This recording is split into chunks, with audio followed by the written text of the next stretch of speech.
Did you break into this man's house? The courtroom became completely silent. 27-year-old Ethan Cole stood at the defendant's table, hands shaking, eyes fixed on the floor.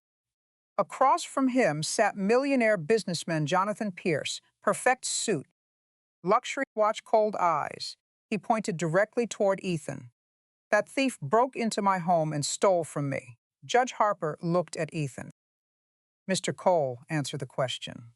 Long silence. Then Ethan slowly raised his head. Yes. Whispers spread across the courtroom. But before anyone could react, Ethan quietly added, "But I wasn't the biggest criminal in that house." Absolute silence. 3 weeks earlier, rain fell heavily across Chicago. Streetlights reflected on wet roads. Cars passed slowly. People hurried home, but Ethan wasn't going home because Ethan barely had a home anymore. 5 years earlier, his life looked different. Stable job, apartment, plans, dreams, everything normal. Then one day, his company closed unexpectedly. Bills started growing. Debt followed. Then his mother got sick. Hospital costs arrived. Ethan worked extra shifts, construction jobs, delivery jobs, anything available. But no matter how hard he worked, life kept pushing him backward. That night, Ethan checked his phone, bank balance .23, 16. That was everything. $23. His mother's treatment payment was due next morning. Ethan stared at the screen, then made the worst decision of his life. He walked toward one of Chicago's richest neighborhoods. Huge houses surrounded him. Luxury cars, tall gates, perfect gardens. Everything looked unreal. Then he saw it, Jonathan Pierce's mansion. 3 stories, dark windows. No visible movement, no cars outside. Ethan stood still, heart racing, mind fighting itself. Walk away. Don't do this. But another voice answered just one time. Just enough money to survive. He climbed the fence, crossed the backyard, reached the back door, then stopped, unlocked. Strange. Very strange. Millionaires don't usually leave doors unlocked. But desperation destroys caution. Ethan stepped inside. Marble floors, expensive paintings, modern furniture. Everything looked perfect. Too perfect. He searched carefully. Desk drawers, cabinets, shelves. Then suddenly, he saw a luxury watch, probably worth thousands. Ethan picked it up, hands shaking. And then he heard something. Voices upstairs. Ethan froze. Jonathan Pierce was supposed to be in New York, at least according to social media. But somebody was inside. Slowly, Ethan moved upstairs. 1 step, 2 steps, 3 steps. The voices became clearer. Then he reached a partially open door and looked inside. His heart nearly stopped because inside sat Jonathan Pierce and 3 other men. Stackers of money covered the table, black bags, documents, phones. And then Ethan heard something terrifying. Move everything before federal investigators notice. Ethan froze because suddenly, Jonathan continued, nobody talks. Nobody keeps evidence. Nobody makes mistakes. Ethan slowly stepped backward, then cracked the fall board. Silence, every face turned. Jonathan stood immediately.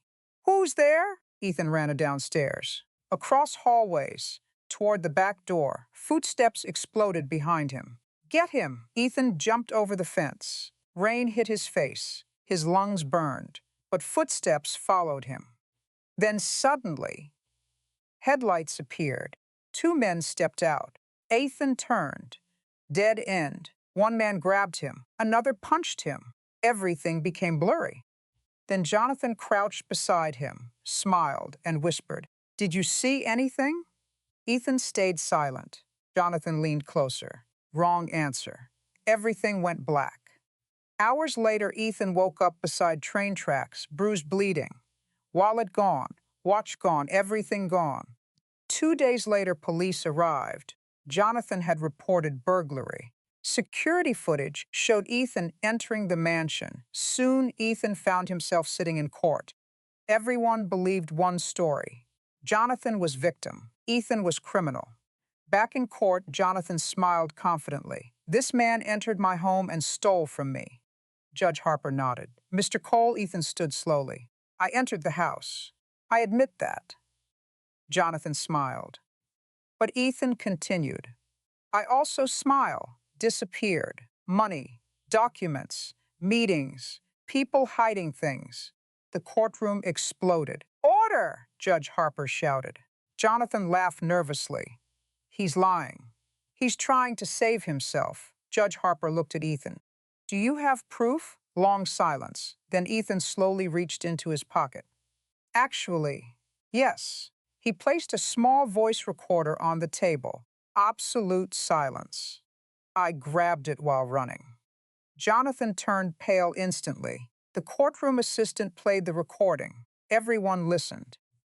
Move the money. Destroy records. No evidence. Silence. Jonathan looked terrified. Judge Harper stared directly at him. Mr. Pierce, care to explain? No answer. Then suddenly, courtroom doors opened. Federal agents entered. Everyone turned. One agent walked directly toward Jonathan. Jonathan Pierce, you're under arrest for money laundering, fraud, and financial conspiracy. The courtroom exploded. Apparently, investigators had secretly followed Jonathan for months, millions hidden, shell companies, illegal transfers, corruption. And Ethan, a desperate thief, accidentally walked into the middle of everything. As officers placed handcuffs on Jonathan, he stared at Ethan, eyes full of rage. You ruined everything. Ethan looked back quietly, then said no. Judge Harper leaned back, then spoke softly. Funny thing about truth, sometimes it gets exposed by the person nobody expected. Weeks later, Ethan sat beside his mother's hospital bed. His charges had been dismissed. Investigators even offered a reward for helping expose the operation.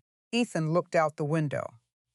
Rain fell softly outside, exactly like that night, but this smiled, because for the first time in years, life felt possible again. If you were Ethan, would you risk exposing Jonathan or stay silent? Comment below.